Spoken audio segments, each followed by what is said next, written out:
하나님의 말씀은 누가복음 18장 18절 19절 말씀입니다. 은혜 받으실 하나님의 말씀 누가복음 18장 18절 19절 우리 두 절 말씀 같이 한번 읽어보도록 하겠습니다. 어떤 관리가 물어 이르되 선한 선생님이여 내가 무엇을 하여야 영생을 얻으리이까? 예수께서 이르시되 내가 어찌하여 나를 선하다 일컫느냐? 하나님 한 분 외에는 선한 이가 없느니라.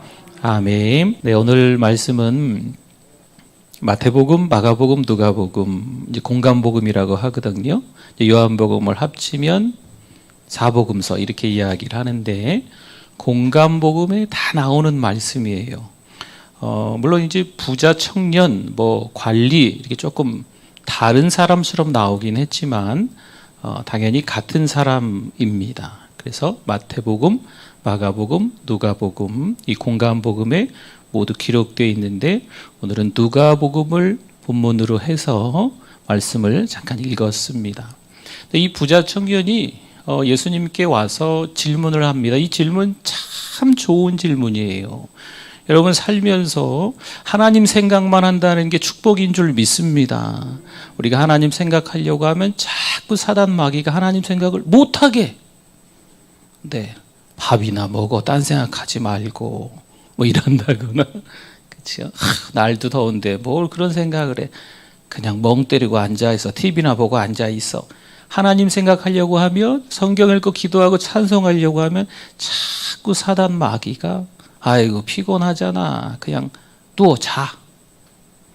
자꾸 이렇게 만드는 거죠. 근데 사실 이 부자 청년의 이 질문은요 참 좋은 질문이었어요. 우리 18절 한번 다시 볼까요? 18절 말씀. 어떤 관리가 물어 이르되 선한 선생님이요. 그 다음에 뭐라고 하죠? 내가 무엇을 하여야 영생을 얻으리이까? 이렇게 좋은 질문이 또 어디 있겠어요.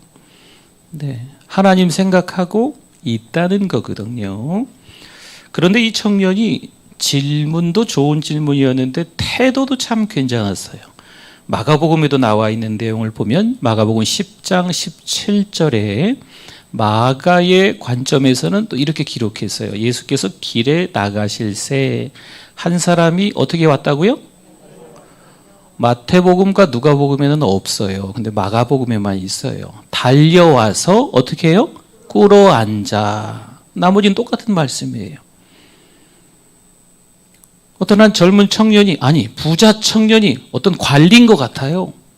또 이 지위도 그렇고 부자인 것 같아. 부족함 없이 좀 사는 것 같은데 이 청년이 달려와서 꿇어 앉아서 예수님 앞에서 좋은 질문을 하는 거죠. 과연 이 부자 청년이 예수님을 왜 찾아왔을까 하는 거죠. 남부러울 것이 없는 부자인데 그런 청년이 있었을 때 목사를 찾아와서 이런 질문을 할까 한번 생각해 봤어요. 제가 이 목회를 그렇게 길게는 하지는 않았지만 지금 이제 부교육자 시절부터 하면 횟수가 작지는 않거든요. 그런데 정말 남부러울 것이 없는 어떤 한 가정에서 저를 찾아와서 이런 질문을 했던 적이 없었던 것 같아요. 어려운 분들, 편찮으신 분들, 부부관계가 안 좋은 분들, 자녀 문제가 있는 분들, 돈 문제가 있는 분들, 남편이 너무 편찮으셔서 기도해달라고 등등등 이렇게 어렵고 힘든 일들, 문제가 있었을 때, 위기가 있었을 때 와서 질문을 저한테 하고 기도해달라고 했지 이렇게 남부러울 것이 없는 것처럼 살고 있는 이 부자 청년처럼 찾아와서 영생에 대해서 질문을 하는 경우는 드뭅니다. 그러니까 이 좀 다르다는 거죠, 개념이. 이 부자 청년이 뭐가 좀 달랐을까? 여러분 인생을 살아가면서 너무 무기력하고요. 때로는 간절함이 없으면 하나님 생각 안 합니다. 근데 부자고 부자 아니고를 떠나서 이 청년은요. 간절함이 있지 않았을까? 그렇게 생각 들어져요. 전도서 5장 10절 말씀에 은을 사랑하는 자는 은으로 만족하지 못하고 뭔가를 또 구한다는 거지요. 요즘식으로 얘기하면 재테크라고 해야 될까요? 풍요를 사랑하는 자는 소득으로 만족하지 아니하나니 이것도 헛되도다. 그러니까 뭔가 있으면 이것을 더 불리려고, 하나가 있으면 둘을 만들려고, 이게 사람의 욕심이에요. 탐심, 탐욕이라고도 하지요. 그러니까 이 부자 청년은요, 쉽게 목사를 찾아올 수 있는 형편이 못 돼요. 지금 자기가 가지고 있는 거 더 부풀려야 되냐고 바쁘거든요. 그렇죠. 그리고 오늘 성경에도 과연 이 부자 청년이 예수님을 어떤 이유에서 찾아왔을까 하는 거죠. 시편 42편 1절 말씀은 같이 한번 읽어봅니다. 하나님이여 사슴이 시냇물을 찾기에 갈급함같이 내 영혼이 주를 찾기에 갈급하니이다. 아멘. 내 영혼이 주를 찾기에 갈급함이 있기를 축원합니다. 네, 하나님 생각. 네, 하나님 생각하는 게 좀 저에게 필요해요.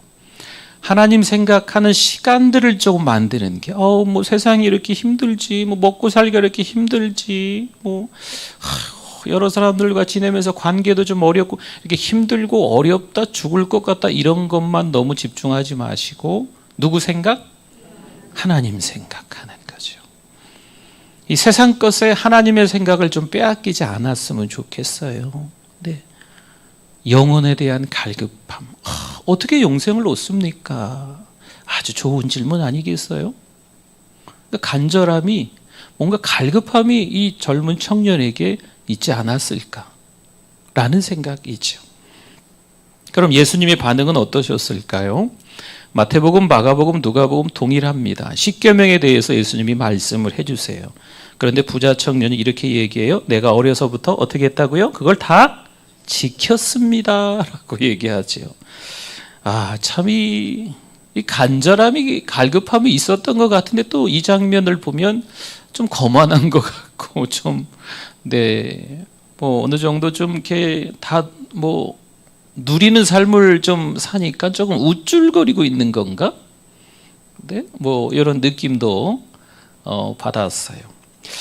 어찌 보면 완벽함에서 우리를 질리게 만드는 사람이지 않을까. 뭔가 하나 부족함도 없고 정말 하나님도 잘 믿는 것처럼 보이는, 네, 뭐 이런 사람이 있겠어 싶을 정도로 좀 완벽한 사람처럼 보이려고 하는 거죠.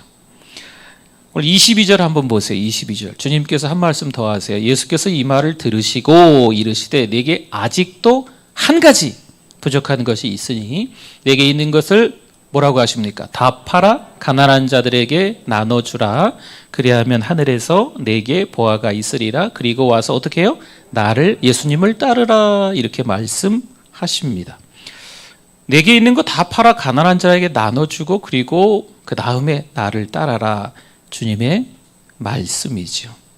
과연 주님은 이 말씀을 왜 하셨을까? 이 청년에 대한 어떤 마음이 주님께 있었을까?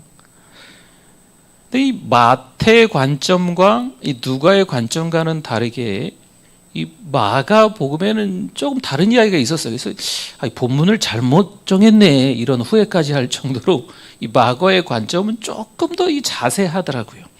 마가복음 10장 21절 말씀에 보면 보세요. 읽어볼까요? 예수께서 그를 보시고 어떻게 하사? 나머지는 다 똑같아요. 마태, 마가, 누가 다 똑같은데 이 말씀은 마가의 관점밖에 없어요. 예수께서 그 젊은 청년, 부자 청년을 그 관리를 보시고 어떤 마음이 생겼어요? 사랑하는 마음이. 할렐루야. 아니, 좀 거만한 것 같은데, 네, 조금 우쭐거리는 것 같은데 그 사람마저도 예수님은 어떤 마음이 있으셨다고요? 사랑하는 마음이 있으셨어요. 그럴 법도 하시죠.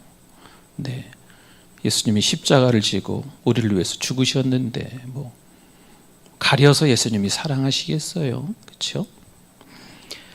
청년은요, 예수님의 부르심에 그럼 어떻게 반응했을까요? 예수님이 사랑하셔서 청년에게 권했지요. 다 팔고 정리해서 나를 따르라 했는데 이 청년의 반응은 23절입니다. 23절에 그 사람이 큰 부자이므로 이 말씀을 듣고 심히 근심하더라. 여러분이 근심하더라라고 하는 것은요, 뭐라 그럴까요? 갑자기 이제 병원에 갔는데, 환자분은 안타깝지만 큰 수술을 빨리 하셔야 될 것 같습니다. 아이고 투야, 아이고 투야. 갑자기 뭐 그런 충격 듣는 거 있죠. 네, 그런 근심이에요. 고통, 절망, 전혀 예상치 않았던 일에 찾아오는 근심인 거거든요. 그게 이제 원래 그 근심의 의미예요. 여기 지금 성경에서. 그러니까 얼마나 당황스러워. 아니, 옆집에는 저기 어디 다른 교회는 저기 다른 나라에는 있는 일이 나에게는, 우리나라에게, 우리 교회는 없을 줄 알았는데 갑자기 생기는 거 뭐가 있지요? 그러면 찾아오는 근심이 있는 거예요. 이제 그런 이야기인 거예요. 그러니까 이 부자 청년은 부러울 곳이 없었어요. 잘 먹고 잘 살았거든요. 하나님의 말씀 들어도 잘 사는 것처럼 보였어요. 그런데 갑자기 허를 찔린 거죠. 주님께서 하시는 말씀이 너 부자지? 싹 다 정리해서 가난한 자들에게 주고 나를 따라라. 2000년 전에 예수님께서는요, 이 재물에 대한, 돈에 대한 유혹이 얼마나 클 것을 미리 말씀하셨어요. 그렇죠? 마태복음 6장에 나오는 말씀이잖아요. 5장, 6장, 7장을 산상수훈이라고 하죠. 6장에 가보면 주님이 이런 말씀하셨어요. 하나님과 재물을 겸하여 섬길 수 있다 없다? 없다. 이 재물이라는 것을 영어로 표현하면요, 부, 재물, 만몬 이렇게 이야기해요. 그래서 다른 뜻으로 보면 부의 신, 돈신, 재물신 이렇게도 표현하거든요. 그러니까 우리 주님은 2000년 전부터 이단이나 사이비를 조심해라 이런 얘기를 하신 게 아니에요. 돈을 조심해라. 하나님과 만몬신 겸하여 섬길 수 없다 라고 말씀하신 거예요. 이 재물에 대한 유혹이, 이 돈에 대한 미련이, 탐욕, 탐심이 얼마나 큰지 이미 2000년 전에 우리 주님께서 말씀하신 거죠. 성경에 기록되어 있는 말씀이에요. 하나님과 재물을 겸하여 섬길 수 없다. 이 젊은 청년이 그래서 근심하는 거죠. 그래서 근심인 거예요. 절망하는 거죠. 종교적인 모범생이었을 것 같아요. 이 부자 청년은. 그러니까 내가 열심히 할 때, 나 정말 하나님의 사람 같아. 지금 죽으면 좋겠어. 정말 열심을 낼 때, 그럼 천국 갈 것 같고, 지금 죽으면 좋겠어. 그러니까 우리가 신앙생활을 잘하는 분들 가끔 이렇게 착각하시는 경우가 있어요. 내가 뭔가 열심히 막 할 때, 저 같은 목사들도요, 이 착각할 때가 있어요. 이야, 지금 은퇴하기 전에 뭔가 이렇게 열정을 가지고, 한 40, 50대 열심히 주를 위해서 목회할 때 하나님 불러가시면 좋겠다. 그럼 은퇴하고 난 이후에는 하나님이 천국 안 데리고 가시나요? 젊었을 때 열심히 교회에서 봉사할 때, 지금 부르시면 천국 가면 할렐루야 막 좋겠는데, 연세가 많이 드셔서 뭐 교회에서 별로 할 일 없고 그냥 왔다 갔다 하시면은, 죄송합니다 이런 표현을 써서, 그냥 왔다 갔다 자리만 지키고 있는 것 같으면 천국 못 가시나요? 아닌 거죠. 여러분, 종교적인 모범생이 그런 거예요. 내가 뭔가 열심히 하면 지금 너무 하나님이 좋아하실 거, 기뻐하실 것 같고, 내가 열심히 좀 떨어지면 이러다 지옥 가면 어떡하지? 이런 두려움이 막 생기는 거죠. 근데 하나님은 그런 하나님이다 아니다? 절대 아니시다. 네. 사실은 이제 우리가 열심 내던 말던 하나님한테는 조금도 뭐 도움이 되는 게 별로 없어요. 우리가 열심을 왜 내냐면 열심히 섬기다 보면 내 믿음이 더 좋아지니까. 그렇죠? 하나님이 기뻐하시는 삶을 살 수 있으니까, 그게 제자가 되는 길이니까 그런 거죠. 진짜 주님이 원하시는 것은 무엇이었을까라는 거죠. 한 청년이 20살에 미국으로 이민 가면서 백만장자가 되기를 꿈꿨습니다. 물론 잘 나가는 청년이었어요. 근데 이제 이민 가면 교회를 가잖아요. 그렇죠? 뭐 이렇게 향수병도 있고 그러다 보니까 이제 교회를 어쩌다가 가게 된 거예요. 이 젊은 청년이 교회를 갔는데 뭐 이게 좀 이렇게 답답한 거죠. 뭐 이렇게 믿음도 갑자기 좋아지는 것도 아니잖아요. 이 성경이 진짜인가 가짜인가 막 궁금하기도 하고, 그래서 성경을 같이 이렇게 따라 읽고 막 그랬나 봐요. 그러다가 요한복음을 읽으면서 이 청년이 깨졌어요. 하나님이 계시구나. 내가 예수님 잘 믿어야 되겠다. 제대로 한번 믿어볼까? 라고 막 결단을 한 거죠. 그래가지고 싹 정리하고 일본 선교를 갔다가 뒤늦게 신학 공부를 하고 목사까지 됐네요. 어느 날 저녁 집회에 참석했는데 이 강사 목사님이 하나님께 대한 전적인 헌신을 강하게 도전을 했습니다. 그래서 그가 속으로 그래 맞아, 저 목사님 말씀 잘 전하시네. 성도들이 헌신해야지. 마치 남의 이야기 하는 듯 생각을 하고 있는데 갑자기 마음속에서부터 계속 하나님이 말씀하시는 거예요. 너도. 지금 이 목사님이요, 강사 목사님이 전하는 말씀 듣고 그래 성도들이 헌신 좀 해야지. 그런데 하나님이 말씀이 하나님의 음성인 거죠. 너도. 다른 말 없이 딱 두 글자였대요. 너도. 너도 헌신하라는 거야. 이 목사님이 갑자기 막 짜증났대요. 예배 중에. 기분 나쁜 거죠. 누구에게? 하나님에게. 기분 나쁜 거예요. 하나님, 지금 제가 다 포기하고 헌신해서 책하고 옷 빼고는 아무것도 없는 거 아시잖아요. 겨우 친구 방에 얹혀 살고 있어요. 이 정도면 됐지. 뭘 또 갖다 바치라고 또 헌신하라고 하시는 거예요? 하나님께 따졌습니다. 그런데 주님이 부드럽고 그리고 단호하게 말씀하셨답니다.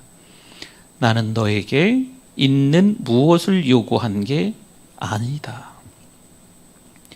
네 손에 있는 뭘 달라고 한 것도 아니다. 여러분, 그럼 주님은 뭘 원하셨을까요? 나는 너를 원한다.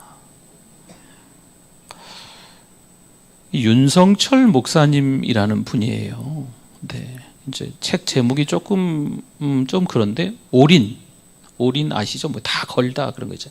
그러니까 뭐 도박장에서 쓰는 사실 그런 말인데 요즘은 이제 많이들 쓰지요. 네, 다 건다, 다 바친다 할 때 그런 의미의 책 제목이에요. 그 책에 나와 있는 내용이에요. 자기 이야기를 쓴 거죠. 주님은 내게 있는 무엇을 받기 원하시는 분이 아니라 뭘 원하신다? 나를 원하신다 라는 겁니다. 누가복음 9장 23절 말씀에 너무 은혜되는 말씀이죠. 같이 읽어주십시오. 또 무리에게 이르시되 아무든지 나를 따라오려거든 자기를 부인하고 날마다 제 십자가를 지고 나를 따를 것이니라. 아멘. 주님은 이렇게 말씀하시고요. 세상은 또 이렇게 이야기합니다. 네가 하고 싶은 거 마음껏 해라. 하고 싶은 거 있어? 마음껏 해. 마음껏 즐기면서 카르페 디엠 아세요? 오늘을 즐겨라. 현재를 즐겨라. 너 자신을 멋있게 포장해서 자랑해라. 세상이 말한다는 거예요. 넓고 편하고 화려하고 빠른 길로 가라. 이렇게 아부 좀 하고 이렇게 돈 봉투 이렇게 좀 해가지고 이렇게 높은 데만 가면 되지. 결과만 좋으면 되지. 세상이 말하는 겁니다. 그러나 주님은 뭐라고 하십니까? 자기를 부인하라 라고 말씀하시는 거죠. 자기를 부인한다는 것이 뭘까요? 어떤 의미가 있을까요? 자기 부인이라는 것은요, 내 뜻, 내 계획, 내 경험, 내 주장, 내 신념 다 포기하라 라는 의미를 담고 있습니다. 내 뜻대로가 아니고 하나님 아버지의 뜻대로 살아라라는 거지요. 세상이 참 어수선하고 정신없어도 하나님이시라면 이때 어떻게 하셨을까? 또 성경을 보는 거죠. 성경을 통해서 세상에 돌아가는 상황들을 보는 거예요. 그때 하나님의 뜻을 찾을 수 있는 거죠. 자기 부인이라는 건 이런 의미입니다. 내가 지금까지 실력이 있고 경험이 있었으니까 이 정도 위치까지 올라오려면 나름대로 뭔가 어떤 신념들이 있었으니까 내 나이가 뭐 지금 뭐 한두 살인가 뭐 이렇게 나이가 많으니까 연륜이 좀 있으니까 아닙니다. 하나님은 어떻게 하셨을까? 아니면 성경에서는 뭐라고 말씀하실까?